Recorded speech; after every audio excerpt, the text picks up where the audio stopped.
have a very exciting week.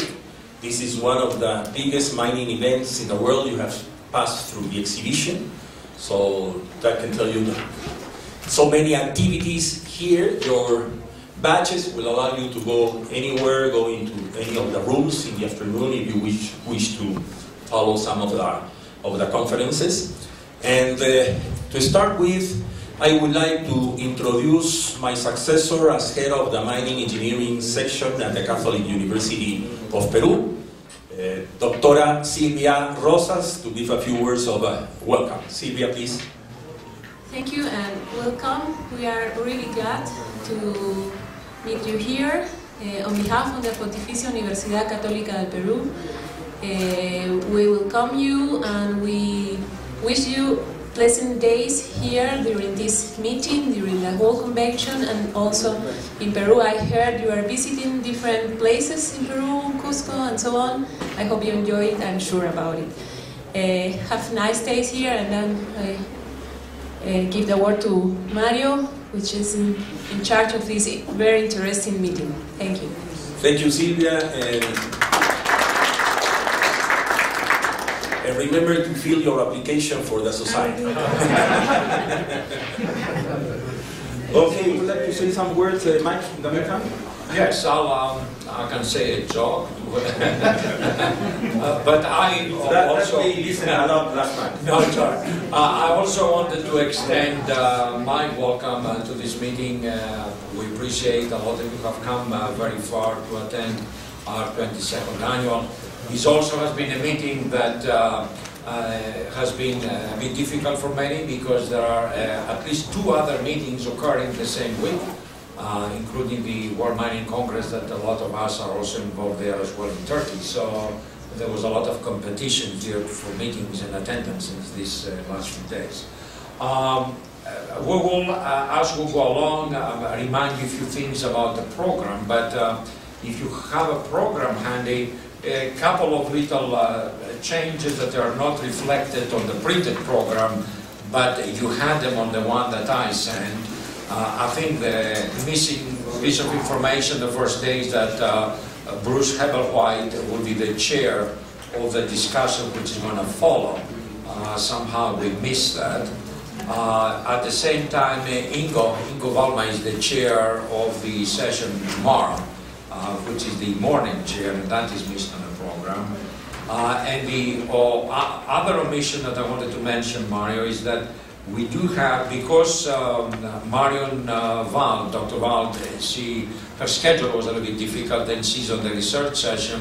As you know, she works for the European Union, and she has a very interesting presentation. Since she couldn't make it the Tuesday afternoon research meeting, we have moved her presentation on Wednesday morning. And in my program, I have noted that it's not in your program. So on Wednesday, before the panel discussion on the capacity building that David Lawrence will have one more presentation on R&D, which would be Marion's presentation. She's coming actually on Tuesday late, so she couldn't make that particular meeting. I did project this on the program that I sent you, but it is not listed here. So there will be an additional presentation in the morning of Wednesday before we go to the panel discussion, and that is to accommodate Marion's schedule. I think it's somewhere in Argentina, and she won't make it here till late on Tuesday. With that, I think there's a lot of other activities on the program and social functions that you need to be aware of. Anyhow, to make it short, maybe later we can have the presentation. But in Latin America, we are having a boom in mining since the last 5 years. Around 25% of the world's investment in mining exploration happened here. And in Peru, it's about 7% of the worldwide mining exploration investment. We have over $40,000 million in projects for the rest of the decade. That is also happening in Chile. They have something like $50,000 million. Brazil, $60,000 million. So there is a lot of mining going here. Mainly hard rock mining, mainly copper, gold, zinc, lead. That is what we are having here.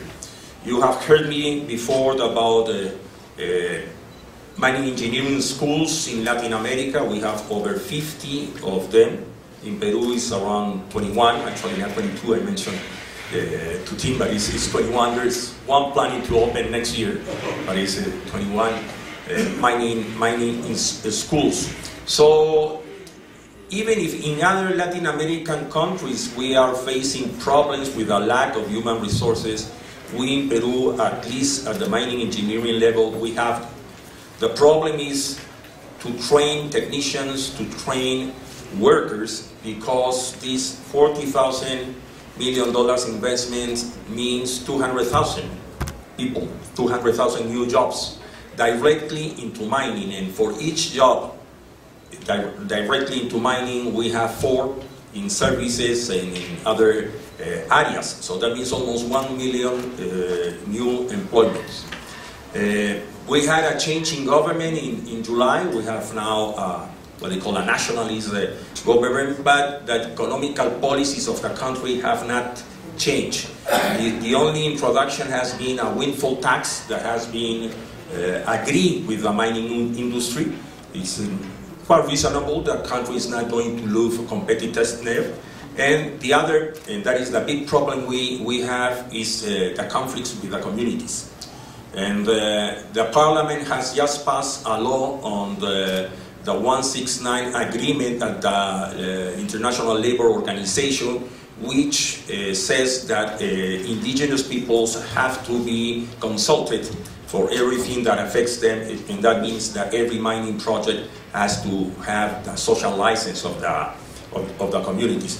So probably at this convention there will be a lot of presentations on how to manage this. We face really a lot of problems.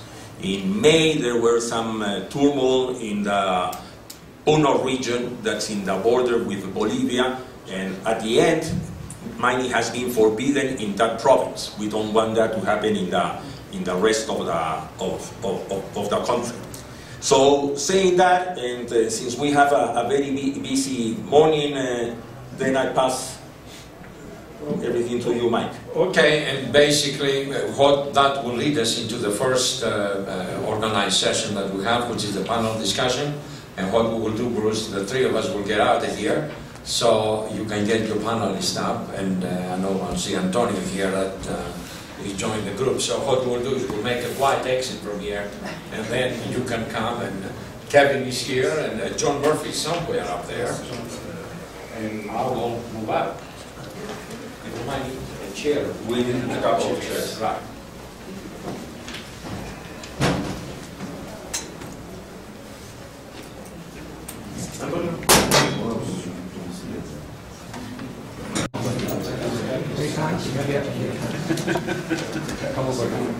I'll throw Hans. Oh, Hans is in the panel. I'll forget. It's okay. Good. No, if you move that way a little bit, you can share the microphones a little bit better.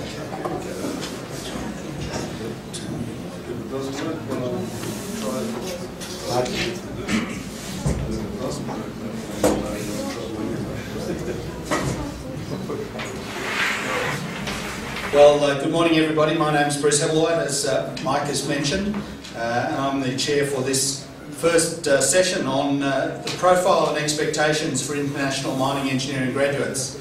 I guess by way of introduction, I think all around the world we know that the demand for mining engineers is growing, is booming.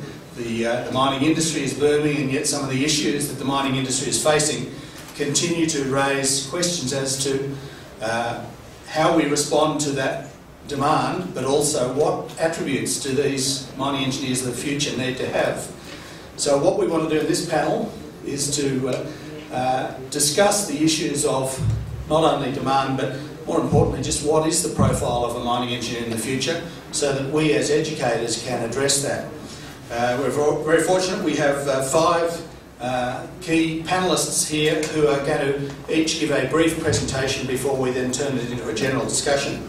So if I can just introduce firstly on my left, Dr. Kevin Tuckle. Kevin's the Executive Director of the Minerals Tertiary Education Council in Australia, a part of the broader Minerals Council of Australia, the big industry body there.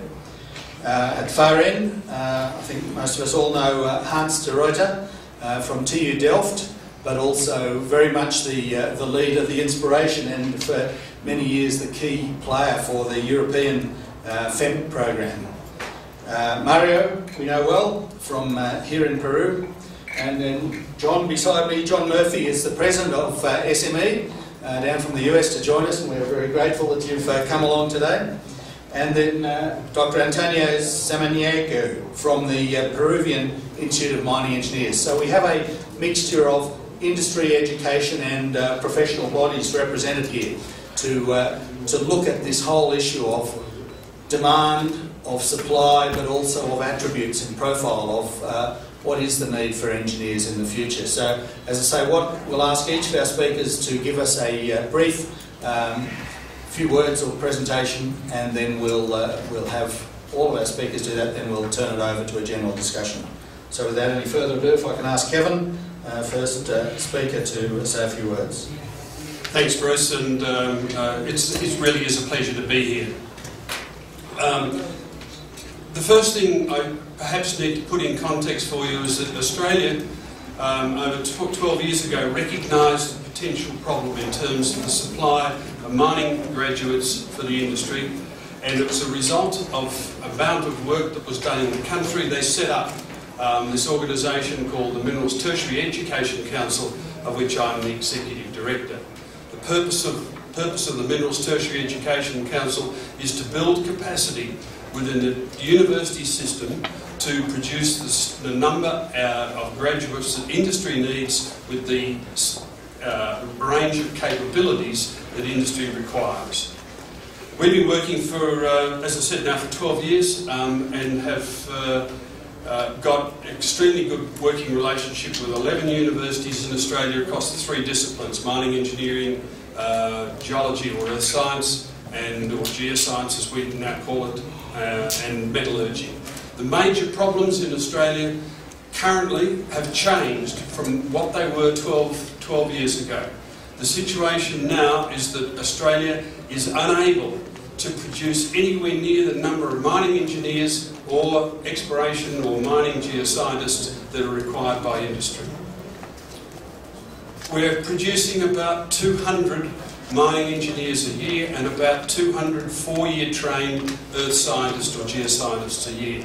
That is about half the capacity that we need.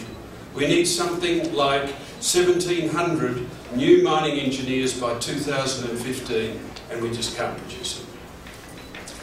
So the issue for us mainly is about quantity of professionals available for the industry.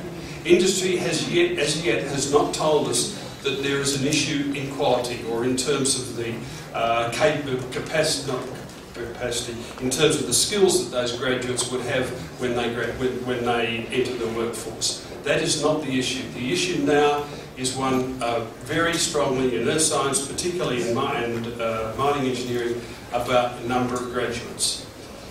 So, what the Minerals Council has decided to do is to try to work with, is to work with our member companies in Australia to introduce a new way of looking at fulfilling that capacity gap in terms of the graduates for the industry. And what we're looking at doing is introducing what we would call an associate degree program, where 2 or 3-year trained engineers could enter the workforce and carry out some of the work that engineers, the 4-year trained professional engineers would do.